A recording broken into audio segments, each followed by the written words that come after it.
Hello, it's me, Ango Fomuso Ekellem again of the Knowledge Discovery Movement. Today, I'm very excited. The new series is on Atoghu, or the Toga of Cameroon. From the arts and fashion industry, we'll be exploring the attire of Cameroon. Cameroon is a Central African country, and they have this beautifully marked attire. The creativity is limitless. They use different kinds of colors. So we'll be exploring how they make these caps and how they mark this attire. And please subscribe so you see every video that comes up in this series. Right away, we'll be looking at the requirements. Thank you.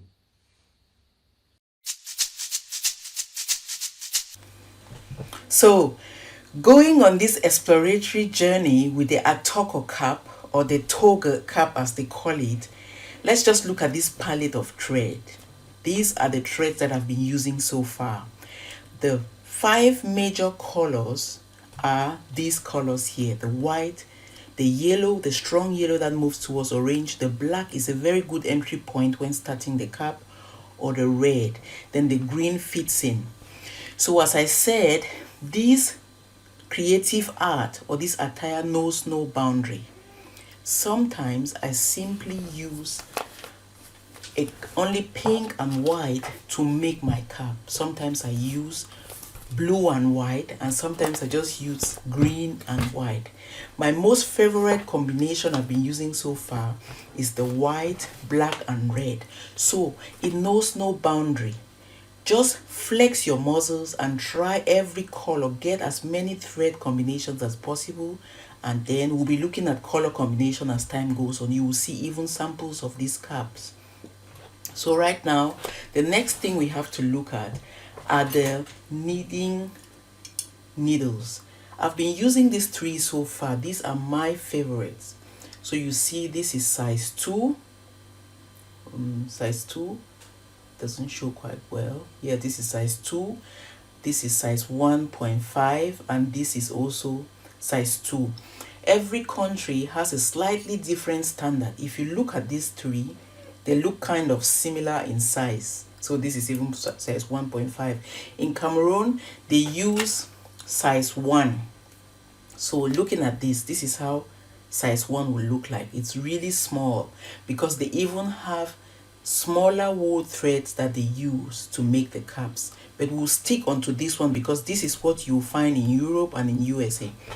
The other kinds that you could find in Cameroon are threads that are so small like this one. You could actually use these 2 to do the cap. This is the 1mm thread, so you could get this one. But for starters, stick to these ones, these wool thread that you can get. The stitches are not very big, so you will need a small pin like size 2, size 1.5 to work smoothly. As time goes on, when you become very fit, you can start integrating pins with needles as small as this one. So if you see, this is size 1, it hooks this one nicely. This is size 1.5. You see this one, you'll be able to work so well, and you get really pretty caps out of them. The next thing we'll be looking at are the clotheslines. This is what I've been using so far. The 4mm nylon. I've been using this one so far, but there are different options. There is also the plastic clothesline, the one with the string inside or without. Any clothesline you can work with. If you can work with it so well, you can actually use it. You can actually use this wool. I use this wool to craft some of my caps in different sizes. You could use from 4mm to 6mm. Sometimes I combine the threads within and I pull them with them along as I need, so I can easily pick out the color I want. So you will need a thinner one to be able to move along. As I said, the creativity in this project knows no limit. Now hang on and let's equally look at the requirements for the attires so we can actually start off. Thank you.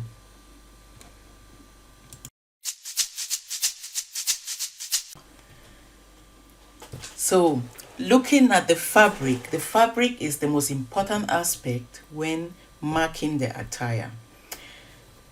The creativity will know no boundary. The color combinations will actually be the flowing skill. Yet we have to look at the kind of fabric you'll be using. This is a plain cotton fabric. Look at it very well. It's very smooth. This kind of fabric will pose you problems while marking. So the people in Cameroon marking, they always carry their needles to the market and try out the fabrics before buying. So when you try to pierce it, you see it's kind of sticky and it leaves holes behind. This is not a favorable kind of fabric to buy. You see all these, there are good colors, but if you have the expertise, you can actually still use it. Then there is this one mixed with a bit of elastan. If you look at it very well, it's also very tight. If you have the expertise, you can still use this one, but that's not the best fabric to use. The best fabric to use in this case is the natural linen. The natural linen fabric, look at it very well. The needle simply slides into it. It slides through and leaves no visible hole. I have here some different colors that you could use. You could buy red ones and stuff like that. These are different colors of this natural linen. You can actually use the velvet fabric. I don't have any velvet here, but as the course goes on, we'll be looking at the red and the black velvet when we try to mix colors. This is a simple cotton t-shirt, not the JC, but just a cotton t-shirt. We'll be marking a lot on stuffs like this. This is a cotton t-shirt, 100%. You see it slides too. You can easily use this one and there are no holes when marking.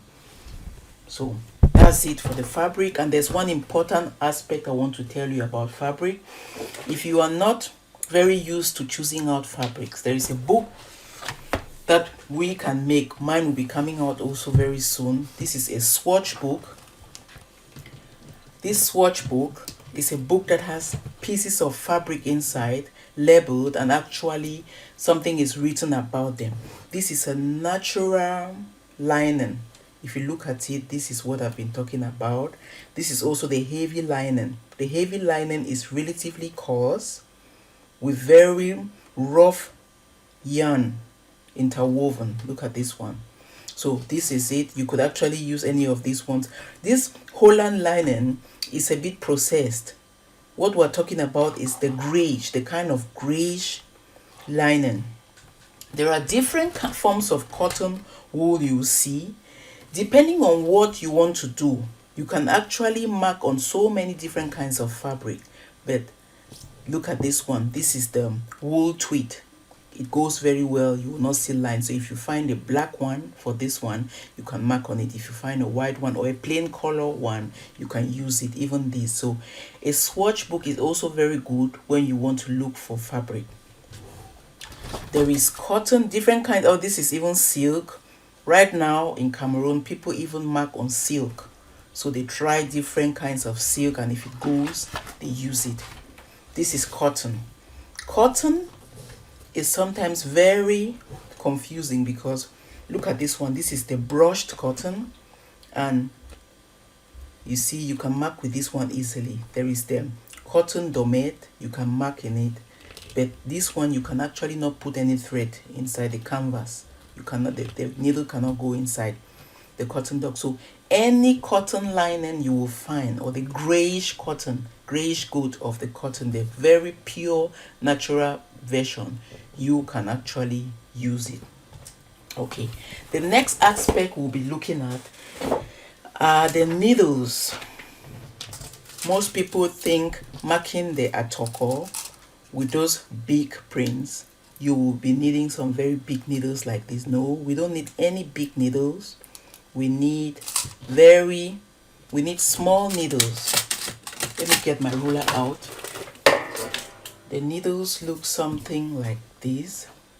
This is my needle. It's a 6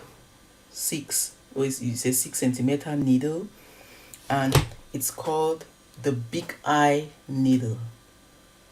Whatever the case, you need a threader for this purpose. to thread this. Since the threads are so big, you'll be needing a threader to thread this needle. So it's the big eye, yet when you pass in the needle, the threader inside, you can easily thread this needle. This is the big eye needle. So you can get as much as this, a big packet of so many of them, the big eye needles, and that's what you'll be using. And it has the sharp head. This head is really the sharp type. So that's it. We need a threader, we need the needles, and then we need the pens to write, to mark the fabric. There are different kinds of pens we can use. So if I take out my fabric like this one, to be able to mark this fabric, I need to draw, to put on some lines on them to be able to mark. So to draw the lines, I can actually use one of these to put my lines so it stays, or there is the chalk. There is the chalk we use also, this flat chalk. You can use this one as well to draw your lines to make them straight. You can use this one they call them the heat pen. You can use this one to draw. The moment it gets heated, the color goes away. There are so many different options you can use on this, but to be able to mark and have really smooth markings, you will need to draw. You need a ruler. I have this very long ruler to mark on it, to draw the lines you want to use, and then you draw. And for me, for my preparation, I use different stencils, something like this, to make the waving lines, and I have different sizes of them. This is just for my own purposes. I have different sizes, and I have the very large one that I use depending on the portion of the cloth. I have this bongo thing that I did. Some people call it the cup. I use to actually draw on my fabric. There are other stencils that I use, like the star, different sizes of star. I have the love shape that I draw on my fabric, the club. I have this gong, the African gong, that I draw on this. You see the diamond and stuff like that. See, this is a thinner cup that I can use, or also the drum. So I prepare these things and I keep them on my side. When I want to mark, I simply use them. Then let's look at the marking thread. There are different kinds of thread we can take when we're marking. This one is the regular size of the marking thread, which also comes in forms like this. I think people recognize this one more, but they are very small in volume. So if you are doing a big marking project, you get something like this one. There are also bigger threads, like the one I showed before. This is a 1mm thread. Some people actually mark with this one. So if it can pass through your needle hole, then you can use it. The thread is very important, so you choose the color depending on the fabric you have, and then you mark. You will need a scissors to be able to shape your mapping. We'll be looking at it when we start using it. And that's it actually. We just need these few things to get going. Thank you. So here again, a summary of the requirements. Now for the cap, we need the wool thread. As I said, you could choose any color you like. Then the knitting needles, choose the sizes 1, 1.5 and 2, and then the cloth lines. Anything you can work with from 4mm to 6mm thick. Marking the Atoghu itself, you will need the fabric, which is a natural lining for starters. And if you are a bit versed with marking, you can choose any other fabric you like. Different colors. And then you need the sewing needles, 5 to 6 centimeters, big eye needles. You need the chalk or the marking pens. You need the threader. You need ruler and scissors. And then your prepared marking patterns. So I guess that's all we'll be needing for now. let's actually start our exploratory journey. Thanks for watching.